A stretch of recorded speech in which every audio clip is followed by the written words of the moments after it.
Christmas or The Good Fairy by Harriet Beecher Stowe. Oh dear, Christmas is coming in a fortnight, and I've got to think up presents for everybody, said young Ellen Stewart as she leaned languidly back in her chair. Ah, dear me, it's so tedious. Everybody has got everything that can be thought of. Oh no, said her confidential advisor, Miss Lester, in a soothing tone. You have means of buying everything you can fancy, and when every shop and store is glittering with all manner of splendors, you cannot surely be at a loss. Well now, just listen. To begin with, there's Mama. What can I get for her? I've thought of ever so many things. She has 3 card cases, 4 gold thimbles, 2 or 3 gold chains, 2 writing desks of different patterns, and then as to rings, brooches, boxes, and all other things, I should think she might be sick of the sight of them. I am sure I am, said she, languidly gazing on her white and jeweled fingers. The view of the case seemed rather puzzling to the advisor, and there was silence for a few moments when Ellen, yawning, resumed. And then there's Cousins Jane and Mary. I suppose they will be coming down on me with a whole load of presents. And Mrs. B will send me something. She did last year. And then there's Cousins William and Tom. I must get them something. And I would like to do it well enough, if only I knew what to get. Well, said Eleanor's aunt, who had been sitting quietly rattling her knitting needles during this speech. It's a pity that you had not such a subject to practice on as I was when I was a little girl. Presents did not fly about in those days as they do now. I remember when I was 10 years old, my father gave me a most marvelously ugly sugar dog for a Christmas gift, and I was perfectly delighted with it. The very idea of a present was so new to us. Dear Aunt, how delighted I should be if I had any such fresh, unsophisticated body to get presents for. But to get and get for people that have more than they know what to do with now, to add pictures, books, and gilding when the center tables are loaded with them now, and rings and jewels when they are a perfect drug. I wish myself that I were not sick and sated and tired with having everything in the world given me. Well, Eleanor, said her aunt, if you really do want unsophisticated subjects to practice on, I can put you in the way of it. I can show you more than one family to whom you might seem to be a very good fairy, and where such gifts as you could give with all ease would seem like a magic dream. Why, that would be really worthwhile, Aunt. Look over in that back alley, said her aunt. You see those buildings? That miserable row of shanties, yes. Well, I have several acquaintances there who have never been tired of Christmas gifts, or gifts of any other kind. I assure you, you could make quite a sensation over there. Well, who is there? Let us know. Do you remember Owen, that used to make your shoes? Yes, I remember something about him. Well, he has fallen into a consumption and cannot work any more, and he and his wife and 3 little children live in one of the rooms. How do they get along? His wife takes in sewing sometimes, and sometimes goes out washing. Oh, poor Owen. I was over there yesterday. He looks thin and wasted, and his wife was saying that he was parched with constant fever and had very little appetite.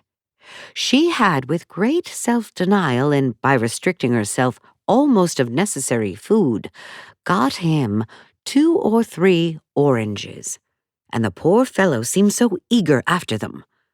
Poor fellow, said Eleanor involuntarily. Now, said her aunt, suppose Owen's wife should get up on Christmas morning and find at the door a couple of dozen of oranges, and some of those nice white grapes, such as you had at your party last week. Don't you think it would make a sensation? Why, yes, I think very likely it might. But who else, Aunt? You spoke of a great many. Well, on the lower floor there is a neat little room that is always kept perfectly trim and tidy. It belongs to a young couple who have nothing beyond the husband's day wages to live on. They are, nevertheless, as cheerful and chipper as a couple of wrens, and she is up and down half a dozen times a day to help poor Mrs. Owen. She has a baby of her own, about 5 months old, and of course does all the cooking, washing, and ironing for herself and her husband. And yet, when Mrs. Owen goes out to wash, she takes her baby and keeps it whole days for her. "I'm sure she deserves that good fairy should smile on her," said Eleanor. "One baby exhausts my stock of virtues very rapidly." "But you ought to see her baby," said Aunt E. "So plump, so rosy, and good-natured, and always clean as a lily. This baby is a sort of household shrine. Nothing is too sacred or too good for it. And I believe the little thrifty woman feels only one temptation to be extravagant, and that is to get some ornaments to adorn this little divinity." "Why, did she ever tell you so?" "No, but one day when I was coming downstairs, the door of their room was partly open, and I saw a peddler there with open box. John, the husband, was standing with a little purple cap in his hand, which he was regarding with mystified, admiring air, as if he didn't quite comprehend it, and trim little Mary gazing at it with longing eyes. 'I think we might get it,' said John. 'Oh no,' said she, regretfully. 'Yet I wish we could, it's so pretty.' "Say no more, Aunt. I see the good fairy must pop a cap into the window on Christmas morning. Indeed, it shall be done. How they will wonder where it came from, and talk about it for months to come." "Well then," continued her aunt, "in the next street to ours there is a miserable building that looks as if it were just going to topple over, and away up in the 3rd story, in a little room just under the eaves, live 2 poor, lonely old women. They're both nearly on to 90. I was in there day before yesterday. One of them is constantly confined to her bed with rheumatism. The other, weak and feeble, with failing sight and trembling hands, taught her about her only helper, and they are entirely dependent on charity." "Can't they do anything, Aunt? Can't they knit?" said Eleanor. "You are young and strong, Eleanor, and have quick eyes and nimble fingers. How long would it take you to knit a pair of stockings?" "I," said Eleanor. "What an idea. I never tried, but I think I could get a pair done in a week, perhaps." "And if somebody gave you 25 cents for them, and out of this you had to get food and pay room rent, and buy coal for your fire, and oil for your lamp—" "Stop, Aunt, for pity's sake." "Well, I will stop, but they can't. They must pay so much every month for that miserable shell they live in, or be turned into the street. The meal and flour that some kind person sends goes off for them just as it does for others, and they must get more or starve. And coal is now scarce and high-priced." "Oh, Aunt, I'm quite convinced. I'm sure don't run me down and annihilate me with all these terrible realities. What shall I do to play good fairy to these poor old women?" "If you will give me full power, Eleanor, I will put up a basket to be sent to them that will give them something to remember all winter." "Oh, certainly I will. Let me see if I can think of something myself." "Well, Eleanor, suppose then some 50 or 60 years hence, if you were old, and your father and mother and aunts and uncles, now so thick around you, lay cold and silent in so many graves, you've somehow got away off to a strange city where you were never known. You live in a miserable garret where snow blows at night through the cracks, and the fire is very apt to go out in the cracked stove. You sit crouching over the dying embers the evening before Christmas.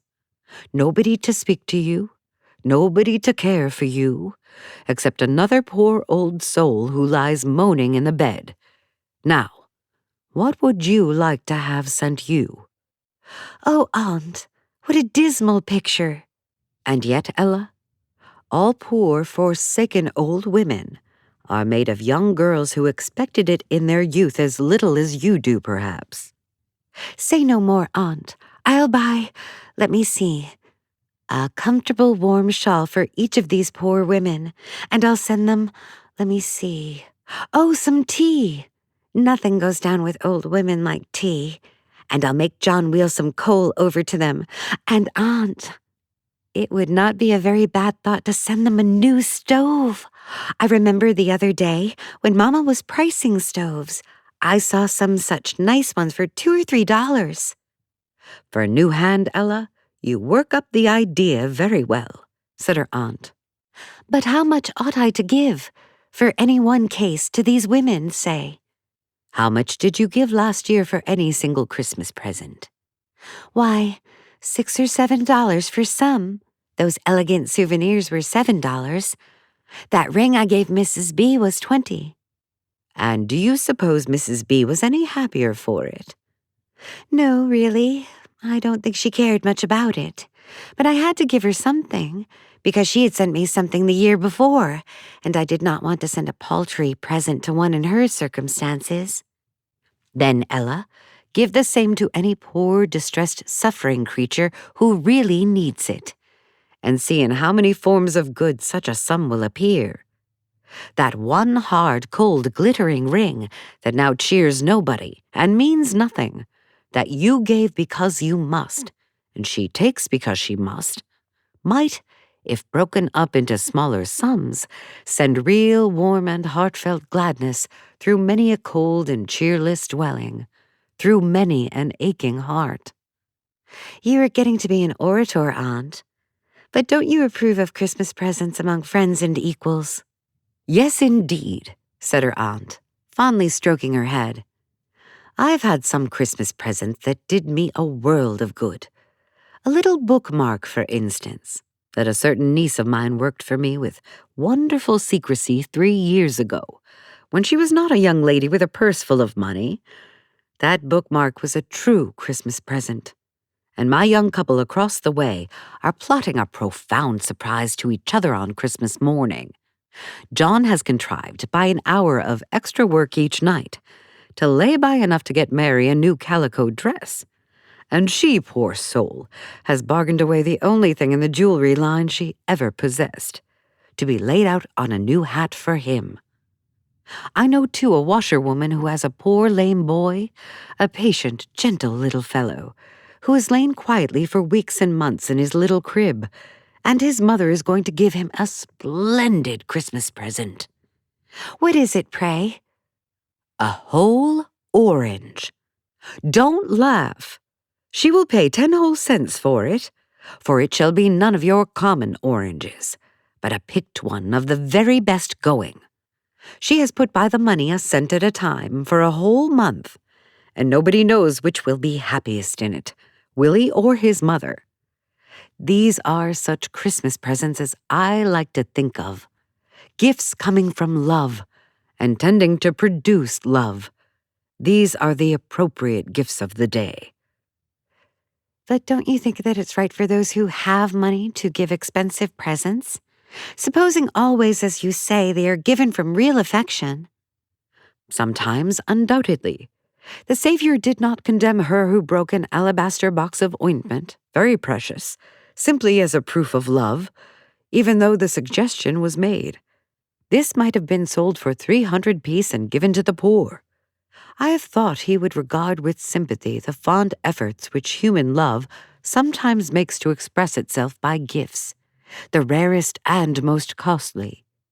How I rejoiced with all my heart when Charles Elton gave his poor mother that splendid Chinese shawl and gold watch, because I knew they came from the very fullness of his heart to a mother that he could not do too much for, a mother that has done and suffered everything for him. In some such cases, when resources are ample, a costly gift seems to have a graceful appropriateness. But I cannot approve of it if it exhausts all the means of doing for the poor. It is better, then, to give a simple offering, and to do something for those who really need it. Eleanor looked thoughtful. Her aunt laid down her knitting and said in a tone of gentle seriousness, "Whose birth does Christmas commemorate, Ella?" "Our Savior's, certainly, Aunt." "Yes," said her aunt. "And when and how was he born? In a stable, laid in a manger, thus born, that in all ages he might be known as the brother and friend of the poor.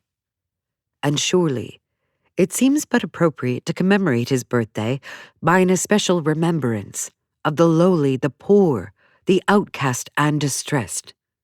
And if Christ should come back to our city on Christmas Day, where should we think it most appropriate to his character to find him? Would he be carrying splendid gifts to splendid dwellings?